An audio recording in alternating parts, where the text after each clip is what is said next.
Daily লাইফস্টাইলে আমার সকল বন্ধুকে জানাচ্ছি গুড মর্নিং। তো সকলে আমার প্রণাম নিও। আশা করছি তোমরা প্রত্যেকে যে যেখানে আছো ভালো আছো, সুস্থ আছো, আর আমরাও খুব ভালো আছি। তো আজকে তোমাদেরকে সাথে নিয়ে এই সুন্দর সকালটা শুরু করলাম। তো পুরো ভিডিওটা দেখতে থাকো স্কিপ না করে। আশা করি তোমাদের অনেক অনেক অনেক ভালো লাগবে।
তো দেখো বন্ধুরা, বর্তমানে আমি আছি হলো রান্নাঘরে।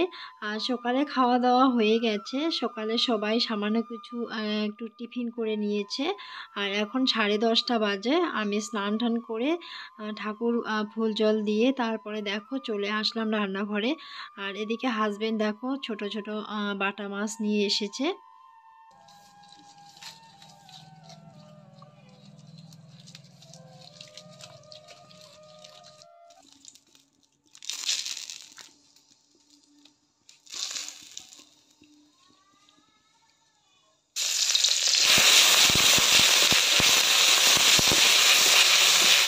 তোমরা যে ডালটা দেখতে পাচ্ছ এই ডালটা হলো মাছের ডাল। মাছের ডাল যেহেতু আমি সকালবেলা একটু ডালটাকে প্রেসারে সিদ্ধ দিয়ে দিয়েছিলাম। তারপর যেহেতু ঠান্ডা হয়ে গেছে তারপর একটু জল দিয়ে কড়াইতে বসিয়ে দিয়েছিলাম। তারপর দেখো ডালটা আমি পুরোপুরি সংবাদ দিয়ে নিলাম আর ডালটা হয়েও গেছে। আর এদিকে দেখো হাজবেন্ড কালকে বাজার থেকে 2 ধরনের শাক নিয়ে এসেছে। আর এই শাকটাকে বলা হয় ঢেমসি শাক। আর এই শাকটা কিন্তু একটু টক টক লাগে, মানে রান্না করলে পরে খেলেই আর কি টক টক লাগে। আর এদিকে দেখো হাজবেন্ড নিয়ে এসেছে হলো পালং শাক। তো ভাবছি আজকে পালং শাক দিয়ে বাটা মাছ রান্না করব।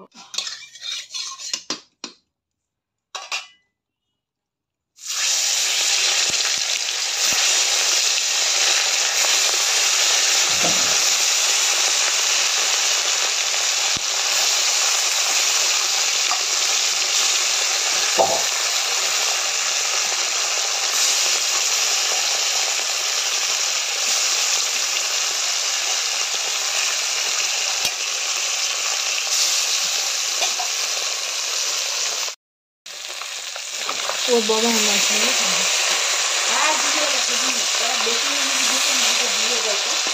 হ্যাঁ হবে।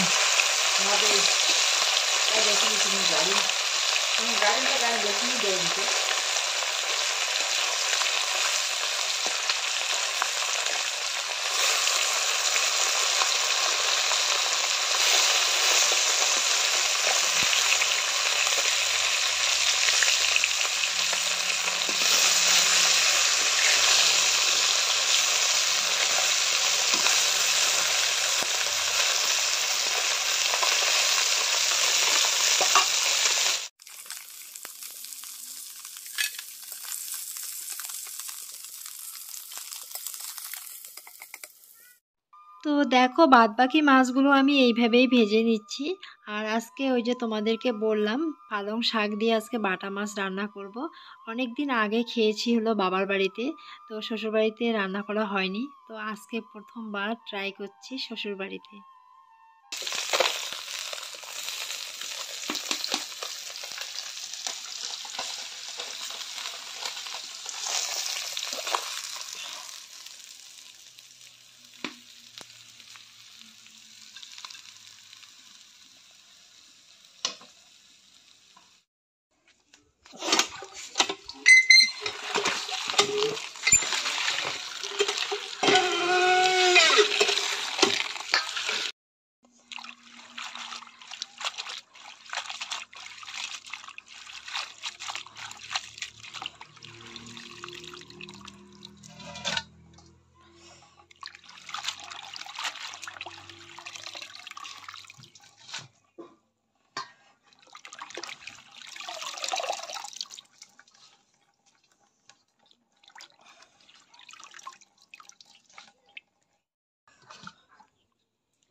এটা শোন না, হ্যাঁ পরে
দেখো এদিকে আমার রান্না কমপ্লিট হয়ে গেছে আর এখনো বাবা মেয়ে আসেনি। তো ফোন করলাম, বললো যে একটু বাদেই আমরা বাড়ি পৌঁছে যাচ্ছি। তো যাই হোক এসে গরম গরম খেতে পারবে। তো এদিকে দেখো মেয়ে রেজাল্ট নিয়ে রেজাল্ট হাতে নিয়ে দাঁড়িয়ে আছে। আমি জিজ্ঞাসা করছি কীরকম রেজাল্ট হয়েছে। তো বললো যে মা সবগুলোই ভালো হয়েছে, মিস বলে দিয়েছে, শুধু একটা সাবজেক্টে নাম্বার কম পেয়েছে, যেটাকে যে সাবজেক্টটা হলো জিকে। তো যাই হোক আমি কিছু বললাম না আর কি, ছোট বাচ্চা বুঝতেই তো পারছো। তো মোটামুটি ভালোই রেজাল্ট করেছে, র্যাঙ্কে নাম আছে। তো দেখো এদিকে মেয়ে নিয়ে এসেছে হলো ছোলা পরোটা। তো পরোটাও এখন হাত পা পরিষ্কার করে ধুয়ে পরোটা খাচ্ছে। আর আমি বললাম যে ভাত হয়ে গেছে, আগে ভাতটা খেয়ে নাও। বলছে না আমি ভাত পরে খাবো, জানি না কখন খাবে ভাত। যাই হোক ছোলা পরোটা খেতে বসে গেছে। এই যে দেখো একটা নিয়ে বসেছে আর একটা আছে, মানে দুটো নিয়ে এসেছে। তো এটা বলছে যে এটা সন্ধ্যার দিকে খাবে।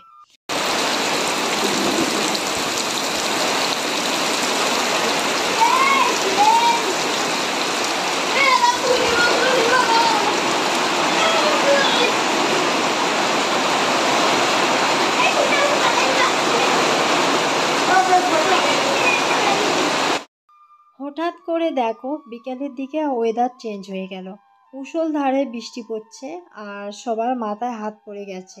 ওদিকে দেখো জমিতে আলু গেড়ে রেখেছি, আলুর এখনো গাছ ওঠেনি। তো এত মানে পরিমাণে বৃষ্টি পড়লে আলুগুলো তো নষ্ট হয়ে যাবে, পচে যাবে, এই নিয়ে সব পরিবারের সকলের মাথায় হাত পড়ে গেছে। সবাই টেনশন করছে, হাজবেন্ড বাবা সবাই মিলে চিন্তা করছে। তো দেখো এদিকে হাজবেন্ড বাজার থেকে নিয়ে এসেছে হলো টমেটো, বেগুন, রসুন, তারপরে পান, মা যেহেতু পান খায় পান নিয়ে এসেছে, সাদা তেল, গুড় নিয়ে এসেছে। সাথে দেখো আমি শুকটি মাছ আনতে বলেছিলাম, তো যাই হোক 2 ধরনের শুকটি মাছ নিয়ে এসেছে। কি হয়েছে? কি এটা কি লাগবে? এটা খাবি? খাবি? খাবি?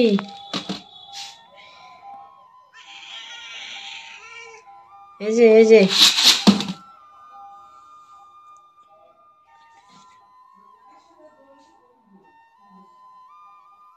এদিকে দেখো চলে আসলাম হলো রান্নাঘরে।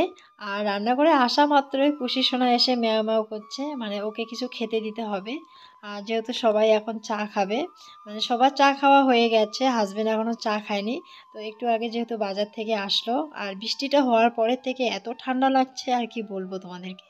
তো পুষিকে আমি মুড়ির কৌটোটা দিলাম, কৌটোটা তো খুলতে পারছে না, খুব রেগে যাচ্ছে। তো চলো এখন চা করছি, চা করে তারপর ওকে দিব। আর ও এখন টিভি দেখছে ঘরের মধ্যে।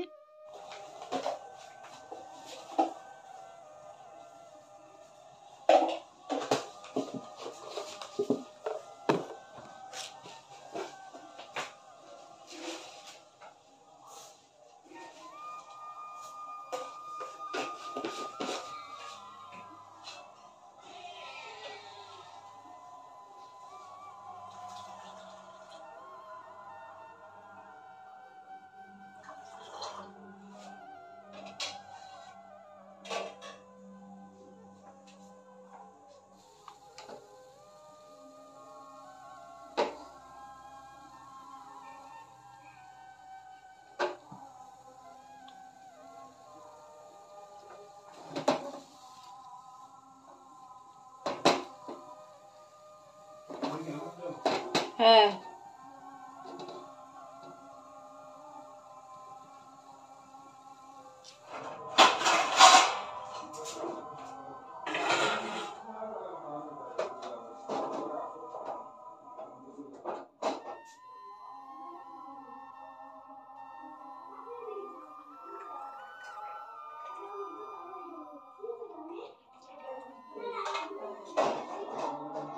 তো দেখো বন্ধুরা আমার চা করা হয়ে গেছে। আর যেহেতু 1 কাপ মাত্র চা করছি, তো চায়ের মধ্যে একটু চা পাতাটা বেশি হয়ে গেছে। তো হাজবেন্ড কিন্তু বেশি কড়া চা খেতে একদমই ভালোবাসে না, তাই একটু দুধ আর একটু সর দিয়ে চায়ের লিগারটা একটু হালকা করে নিলাম। তো জিজ্ঞাসা করলাম বিস্কিট খাবে কি না, বললো যে বিস্কিট খাবে না। তো চলো এখন চাটা দিয়ে আসবো। তো বন্ধুরা তোমাদের কাছে আমার একটাই রিকোয়েস্ট, তোমরা যারাই আমার ভিডিও দেখো না কেন অবশ্যই পুরোপুরি ভিডিওটা দেখো, স্কিপ করে করে দেখো না। তোমাদের আত্মীয় স্বজন বন্ধু বান্ধব এদের সাথে বেশি বেশি করে শেয়ার করো। আর ভালো লাগলে অবশ্যই কমেন্ট করো, লাইক করো, আর সাবস্ক্রাইব করে দিয়ে আমার পাশে থেকো। তো আজকের মতো এখানে রাখছি, সকলে ভালো থেকো।